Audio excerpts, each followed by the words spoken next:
அனைவருக்கும் வணக்கம். இது GK Shankar current affairs series. நான் ரேணுபிரியன் ஈஸ்வரன். இன்னைக்கு நாம் பார்க்க போகிற டாபிக் இந்திய அரசியலமைப்புடைய விதி 355 குறித்து நம்ம பார்க்கிறோம். இது செய்திகளில் ஏன் விவாதிக்கப்பட்டுச்சு என்பதை பார்க்கலாம்.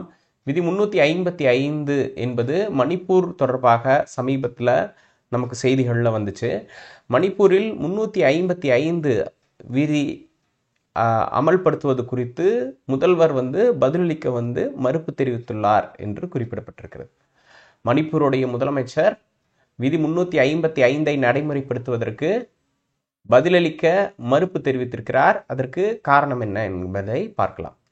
இனமோதல் நீடித்து வரும் மணிப்பூரில் அரசியலமைப்பு சட்டத்துடைய 355வது பிரிவு அமல்படுத்துவதற்கு இருக்கக்கூடிய சூழல் குறித்து பதிலளிக்க முதல்வர் பிரவுன் சிங் பதிலளிக்க மறுத்திருக்கிறார்.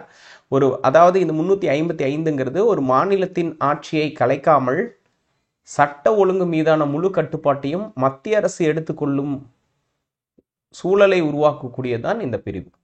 இப்போ விதி 355 355 என்று சொல்லுவாங்க. இது எமர்ஜென்சி ப்ரொவிஷன் என்று அழைக்கக்கூடிய அவசரநிலை பிரகடனத்தின் ஒரு அங்கமாக இருக்கிறது. பகுதி 18 கீழ் இருக்கிறது. 352லிருந்து 360 வரைக்கும் இருக்கக்கூடிய எமர்ஜென்சி ப்ரொவிஷன் என்று அழைக்கக்கூடிய அவசர நிலை பிரகடனம். அவசர நிலை பிரகடனம் சார்ந்து இருக்கக்கூடிய ஒரு விதி. அப்போ இந்த விதி 355ங்கிறது ஒரு மாநிலத்தோட ஆட்சியை கலைக்காமல சட்ட ஒழுங்கு மீதான முழு கட்டுப்பாட்டையும் மத்திய அரசு எடுத்துக்கொள்ளக்கூடிய அந்த வசதிகளை ஏற்படுத்தக்கூடிய விதியாக 355 இருக்கிறது. ஸோ இதனால் என்ன சூழல் நிலவுது அப்படிங்கிறத பார்க்க முடியுது. அது கீழே பாருங்க. வெளிப்புற ஆக்கிரமிப்பு மற்றும் உள் மாநில குழப்பங்களின் போது மத்திய அரசு இந்த பிரிவை அமல்படுத்தும். 2 காரணம் சொல்லியிருக்காங்க. ஸோ ஃபர்ஸ்ட் ஒன்று external aggression. External aggression. Second ஒன்று என்ன சொல்கிறாங்க அப்படின்னு பார்த்தீங்கன்னா இன்டர்னல் டிஸ்டர்பன்ஸ். இன்டர்னல் டிஸ்டர்பன்ஸ் என்று அழைக்கக்கூடிய உள்நாட்டு குழப்பம் அல்லது உள் மாநில குழப்பங்களின் போது இந்த பிரிவு ஏற்படுத்துவாங்க. மாநில ஆட்சியை கலைக்க மாட்டாங்க. சட்ட ஒழுங்கு மீதான முழு கட்டுப்பாட்டையும் மத்திய அரசு எடுத்துக்கொள்ளும் என்பது தான் இதில் சொல்லியிருக்கக்கூடிய விஷயங்கள். அதாவது வடகிழக்கு மாநிலமாக இருக்கக்கூடிய மணிப்பூரில் மைதேயி மற்றும் குக்கி ஆகிய 2 பிரிவினருக்கு இடையிலான மோதல் கடந்த மே மாதம் முதல் ஓராண்டிற்கு பக்கமாக இது நீடிச்சுக்கிட்டு வருது. 10 மாதங்களை கடந்து விட்டது.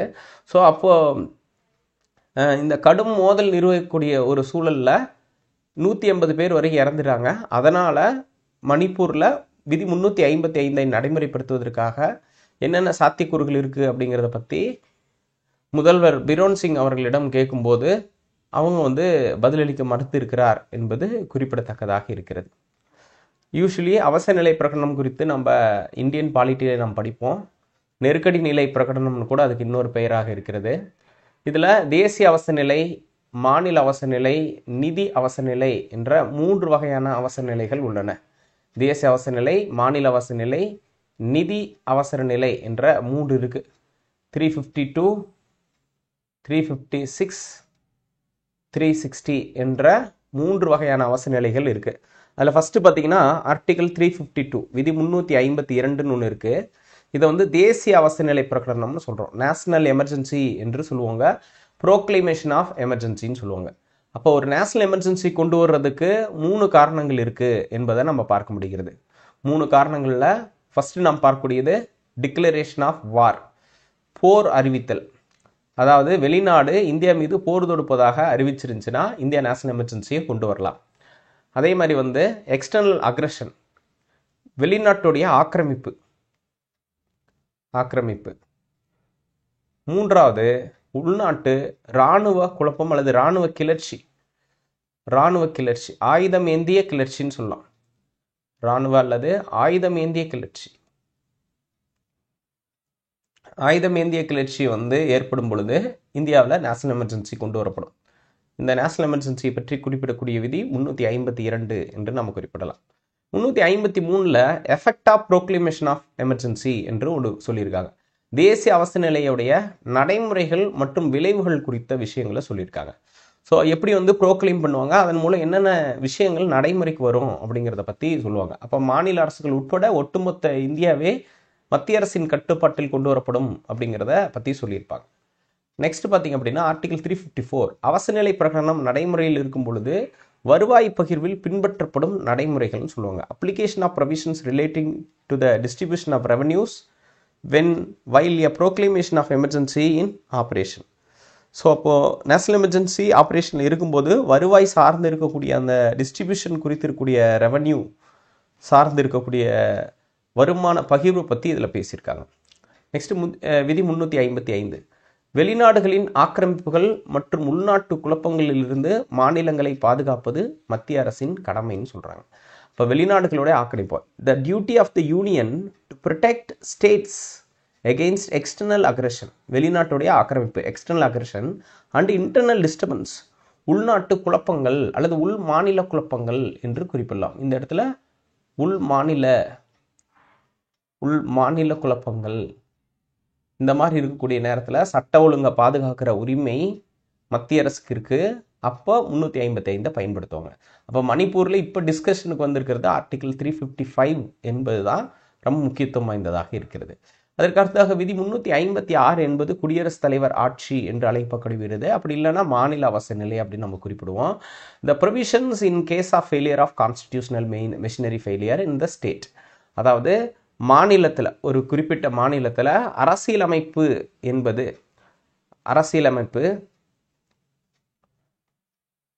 செயல்படாத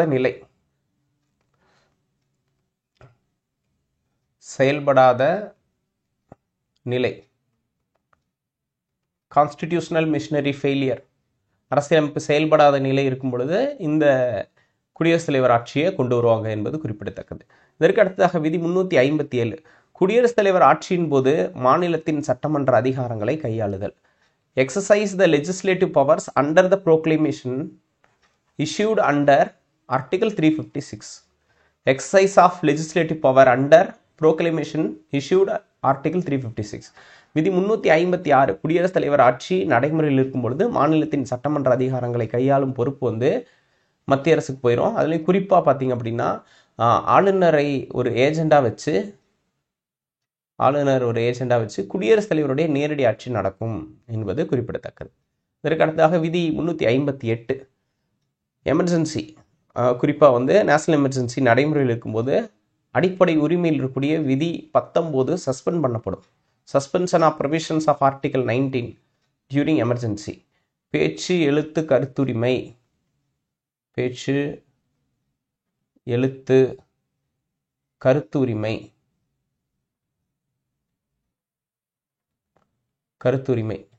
இது குறித்த விஷயங்கள் வந்து தற்காலிகமாக ரத்து செய்யப்படும் என்பது குறிப்பிடத்தக்கது. நெக்ஸ்ட் விதி 359 அடிப்படை உரிமைகள் மீது கட்டுப்பாடு விதித்து அதனை இடைநீக்கம் செய்தல். அடிப்படை உரிமைகள் மீது கட்டுப்பாடுகளை விதித்து அவற்றை இடைநீக்கம் செய்தல் என்று குறிப்பிடத்தக்கது. Suspension of the enforcement of rights conferred by part 3 during the emergency. அப்போ அடிப்படை உரிமைகள் மீது கட்டுப்பாடுகளை விதித்து ஒரு சில குறிப்பிட்ட அடிப்படை உரிமைகளை பீரியாடிக்கலாக நம்ம சஸ்பெண்ட் பண்ணலாம். அப்போ suspension of enforcement of rights conferred by part 3. Part 3ங்கிறது தான் அடிப்படை உரிமைகளில் சொல்லியிருக்கிறது. அப்போ அடிப்படை உரிமைகளை எமர்ஜென்சிக்கு தகுந்த மாதிரி, நெருக்கடி நிலைக்கு தகுந்த மாதிரி கட்டுப்படுத்தி அதுக்கு கட்டுப்பாடுகளை விதித்து இடைநீக்கமும் செய்யக்கூடிய பவரை வந்து கொடுத்துருக்காங்க அப்படிங்கிறத பற்றி பேசுது. நெக்ஸ்ட் ஆர்டிகல் 360 நிதி அவசர நிலை பிரகடனம். ஸோ ஃபினான்சியல் எமர்ஜென்சி என்று நம்ம குறிப்பிடுவோம். ஸோ இதெல்லாம் குறிப்பிட்டிருக்காங்க. இப்போது நீங்கள் ஒரு முக்கியமான ஆர்டிக்கலை நீங்கள் பார்க்க போகிறீங்க. Article 365 of the constitution. விதி 365. விதி 365ம் விதி 356ம் குடியரசுத் தலைவர் ஆட்சியில் இருக்கக்கூடிய அந்த ப்ரொவிஷனை பற்றி தான் பேசுது. ஆனால் ரெண்டுக்கும் வித்தியாசம் இருக்குது. 356 குடியரசுத் தலைவர் ஆட்சின்னு சொல்லுவோம். இதுக்கு முதல் காரணம் கான்ஸ்டிடியூஷனல் மிஷினரி ஃபெயிலியர். இப்போ கான்ஸ்டிடியூஷனல் மிஷினரி ஃபெயிலியர் என்று அழைக்கப்படுவது அரசியலமைப்பு சட்டத்துடைய தோல்வி, அரசியலமைப்பு சட்டம் செயல்படாத நிலைன்னு சொல்லுவாங்க. ஆனால் இந்த 365 என்ன சொல்லுதுன்னா, the directions and instructions given by the union government based on the constitutional position. அரசியலமைப்பு சட்ட ரீதியாக யூனியன் கவர்மெண்ட் தான் செய்ய வேண்டிய ஒரு கடமையாற்றுதல் தொடர்பாக ஒரு விஷயத்தை மாநில அரசுக்கு இன்ஸ்ட்ரக்ஷனாக கொடுக்குது. அதை அந்த மாநில அரசு என்ஃபோர்ஸ் பண்ணலை. இப்போ மாநில அரசு the state failed to enforce the instructions and directions given by the union government என்ற ஒரு சூழல் ஏற்படுது. அந்த 365 அதில் சொல்லியிருக்காங்க. அப்போது இதில் 2 ப்ரொவிஷனும் சொல்லியிருக்காங்க பாருங்கள். இஃப் எனி ஸ்டேட் இன்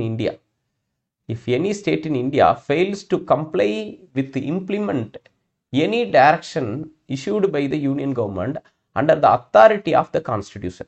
அப்போ authority of the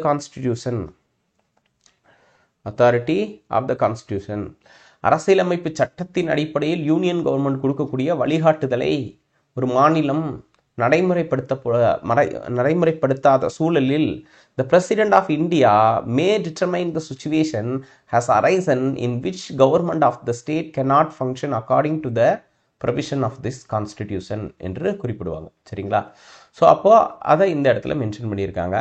அதாவது இந்திய அரசியலமைப்பு சட்டத்தின் அடிப்படையில் மத்திய அரசு வழங்கும் வழிகாட்டுதலை ஒரு மாநில அரசு நடைமுறைப்படுத்த மறுத்தால் அல்லது தவறினால் அந்த தவறும் சூழல்ல குடியரசுத் தலைவர் அரசியலமைப்பு சட்டத்தை மீறிய அந்த சூழல் குறித்த முடிவுகளை எடுப்பார் என்று குறிப்பிடுவாங்க.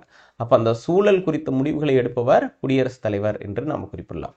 This article empowers the president to take certain actions as necessary to address the situation created by the state failure to comply with the union government directives. These actions may include the imposition of president rule in the state, effectively placing the state under the direct central government என்று குறிப்பிடுறாங்க.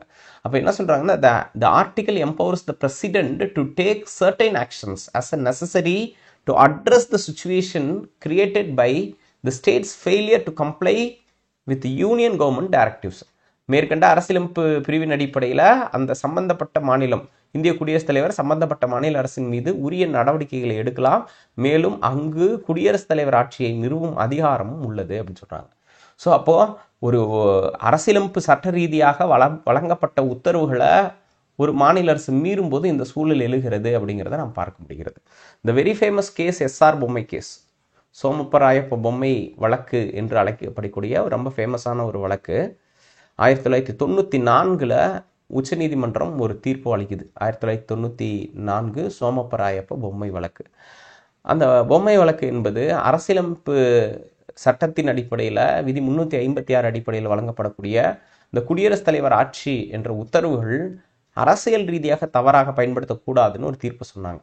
இப்போ சோமப்பராயப்ப பொம்மை என்பவர் கர்நாடக மாநிலத்துடைய 11வது முதல்வர் என்பது குறிப்பிடத்தக்கது. 1996 98 வரைக்கும் minister of human resource development, மனிதவள மேம்பாட்டுத்துறை அமைச்சராக பணியாற்றியிருக்கிறார். HD தேவகவுடா, IK குஜரால் ஆகிய 2 பிரதமர்களோட அமைச்சரவையில் இவர் பணியாற்றியிருக்கிறார் என்பது குறிப்பிடத்தக்கது. எஸ்ஆர் பொம்மை அவர்கள் முதல்வராக இருந்தபோது கர்நாடக அரசாங்கம் மத்திய அரசால் பதவி நீக்கம் செய்யப்பட்டது. இதனை எதிர்த்து எஸ்ஆர் பொம்மை உச்சநீதிமன்றத்தில் ஒரு வழக்கு தொடர்ந்தார். உச்சநீதிமன்ற வழக்கில் 1994 ஆண்டு புகழ்பெற்ற பொம்மை தீர்ப்பை வழங்கியது. எஸ்ஆர் பொம்மை தீர்ப்பு வழங்கியது. மத்திய மாநில உறவுகளில் மாநில உரிமைகளை காப்பதில் சோமப்பராயப்ப பொம்மை வழக்குங்கிறது ரொம்ப முக்கியமானதாக கருதப்படுகிறது என்பது குறிப்பிடத்தக்கது. மத்திய அரசாங்கம் தன்னிச்சையான முறையில் அரசியலமைப்புக்கு எதிராக மாநில அரசாங்கங்களை பதவி நீக்கம் செய்யக்கூடாதுன்னு சொல்றாங்க. இப்போ மாநில அரசாங்கங்களை பதவி நீக்கம் செய்யக்கூடாது இந்த தீர்ப்பின் மைய கருத்தாக இருக்கிறது. விதி 356 உறுப்புடன் கவனத்துடன் கடைசி ஆயுதமாக, லாஸ்ட் ரெசார்ட் என்று அழைக்கப்படக்கூடிய கடைசி ஆயுதமாக மட்டுமே மத்திய அரசு இதை பயன்படுத்தணும். அரசியல் சாசன ஆட்சி சீரழிந்தால், கான்ஸ்டிடியூஷனல் மிஷினரி ஃபெயிலியர் ஆனால் மட்டும்தான் இந்த உறுப்பை மத்திய அரசு பயன்படுத்த வேண்டும். எடுத்துக்காட்டாக, சட்டப்பேரவை தேர்தலுக்கு பின் எந்த ஒரு கட்சிக்கும் கூட்டணி பெரும்பான்மை ஆதரவு கிடைக்கவில்லை எனில் மத்திய அரசாங்கத்தின் கட்டளைகளை மாநில அரசு மதிக்கவில்லை போன்ற காரணங்களுக்காக மாநில அரசாங்கத்தை நாம் பதவி நீக்கம் செய்யலாம் என்று குறிப்பிடுறாங்க. அப்போ சாதாரண காலங்களுக்கு விதி 356 பயன்படுத்தக்கூடாது. நாடாளுமன்ற தேர்தலில் ஆளும் கட்சி தோற்றுவித்தது என்ற காரணத்தை காட்டி அந்த மாநிலத்தில் இருக்கக்கூடிய ஒரு அரசை நீக்கக்கூடாது. அப்போ மாநிலத்தில் அரசியல் சாசன ஆட்சி முறை சீரழிந்து விட்டது என்று ஆளுநரின் அறிக்கை நாடாளுமன்றத்தில் சமர்ப்பிக்கப்பட வேண்டும். மாநிலத்தில் நிலவும் அசாதாரண சூழலை ஆளுநர் அறிக்கை தெளிவாக விவரிக்க வேண்டும். மாநிலத்தின் சட்டப்பேரவை கலைக்கப்படுவதற்கு முன்பு குடியரசுத் தலைவர் ஆட்சிக்கு நாடாளுமன்றத்தின் 2 அவைகளும் ஒப்புதல் அளிக்க வேண்டும் என்று குறிப்பிடுறாங்க. அப்போ மாநிலத்துடைய சட்டப்பேரவை கலைக்கப்படுவதற்கு முன்பு பாராளுமன்றத்துடைய ஒப்புதல் தேவைன்னு சொல்றாங்க. அப்போ என்ன நடப்பாங்க, குடியரசுத் தலைவர் ஆட்சி வந்தோட்டி இப்போ 2 லேயர் இருக்கும் சரிங்களா. ஒன்று பார்த்தீங்க அப்படின்னா சட்டமன்ற உறுப்பினர்கள் எம்எல்ஏ, இன்னொன்று பார்த்தீங்க அப்படின்னா மினிஸ்டர்ஸ். இப்போ ஆர்டிகிள் 356 குடியரசுத் தலைவர் ஆட்சி வந்துருச்சுன்னா அந்த அமைச்சர்களோட பதவியெல்லாம் போயிடும், ஆனால் எம்எல்ஏக்களோட பதவி அப்படியே ரீட்டைன் ஆகியிருக்கும். இப்போ இதையும் கலைக்கணும் அப்படின்னு சொன்னால் பாராளுமன்றத்தோட ஒப்புதல் தேவை. இப்போ பாராளுமன்றத்துடைய ஒப்புதல் தேவை. இப்போ பாராளுமன்றத்துடைய ஒப்புதல் அடிப்படையில் கலைச்சா மட்டும்தான் இது செல்லுபடியாகும். அது மட்டும் இல்லாமல் பாராளுமன்றத்தில் கலைக்கப்பட்ட இந்த முடிவை எதிர்த்து உச்சநீதிமன்றத்தில் வழக்கு தொடரலாம். உச்சநீதிமன்றத்தில் இதில் வழக்கு தொடரலாம் என்பது குறிப்பிடத்தக்கது. அப்போ நீதிமன்றத்துடைய உறுப்பு 356 கீழ் மாநில அரசை மத்திய அரசாங்கம் பதவி நீக்கம் செய்தது சரியா தவறா என்ற ஆராயும் அதிகாரம் மத்திய உச்சநீதிமன்றத்துக்கு இருக்கு. விதி 356 தவறாக மத்திய அரசால் பயன்படுத்தப்பட்டால் உச்சநீதிமன்றம் அதை மறுசீராய்வு செய்யும். ஜுடிஷியல் ரிவ்யூ பண்ணும், நீதி சீராய்வுக்கு அதிகாரத்துக்கு உட்படுத்தும். பதவி நீக்கம் அரசியலமைப்புக்கு எதிராக இருந்தால் உச்சநீதிமன்றம் பதவி நீக்கப்பட்ட மாநில அரசாங்கத்தை மீண்டும் பதவியில் அமர்த்தும் என்று குறிப்பிடுறாங்க. அப்போ பொம்மை வழக்கு உச்சநீதிமன்ற தீர்ப்பு வந்த பிறகு மத்திய அரசானது மாநில அரசுகளை தன்னிச்சையாக நீக்கம் செய்யறதுங்கிறது குறைந்து விட்டது என்பதை குறிப்பிடுறாங்க. அப்போ அண்ணல் அம்பேத்கர்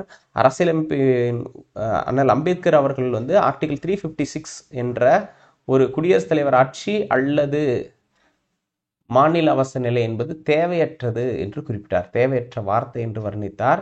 இது மக்களால் தேர்ந்தெடுக்கப்பட்ட அரசாங்கங்களுக்கு எதிராக இது செயல்படுகிறது என்பதை ஏற்றுக்கொண்டார், கசப்புடன் ஏற்றுக்கொண்டார் என்று அண்ணல் அம்பேத்கர் அவர்கள் பற்றின ஸ்டேட்மெண்ட் கொடுத்துருக்காங்க. அப்போ டாக்டர் அம்பேத்கருடைய கருத்து அப்படின்னு நம்ம சொல்லும்போது டாக்டர் அம்பேத்கர் என்ன சொல்றாருன்னு பார்த்தீங்கன்னா, ஆர்டிகல் 356ங்கிறதே அன்னெசரியான ஒன்று, தேவையற்ற ஒன்று, அது மக்களால் தேர்ந்தெடுக்கப்பட்ட அரசாங்கங்களுக்கு எதிராக இருக்குது அப்படிங்கிற ஒரு ப்ரொவிஷனை அவர் ஏற்றுக்கிட்டாரு அப்படிங்கிறதையும் நாம் பார்க்க முடிகிறது என்பதை ரொம்ப முக்கியமான ஒரு விஷயமா இருக்குது. அப்போ இன்னைக்கு பார்த்து நம்ம இந்த டாபிக் ஆர்டிகல் 356 மணிப்பூரில் இம்ப்ளிமெண்ட் பண்ண முடியுமா முடியாதாங்கிற ஒரு சர்ச்சை எழுந்தது. அதை பற்றி நியூஸ் பேப்பரில் சொல்லியிருந்தாங்க. ஆர்டிகல் 355 ஒரு மாநில அரசை கலைக்காமலே சட்ட ஒழுங்கை மட்டும் மத்திய அரசு எடுத்துக்கிறது அப்படிங்கிற ஒரு சூழலை பற்றி விவாதிக்கக்கூடியதாக இருக்கிறது என்பதை பார்க்க முடிகிறது. ஸோ மீண்டும் அடுத்த ஒரு டாப்பிக்கில் மீட் பண்ணலாம். நன்றி, வணக்கம்.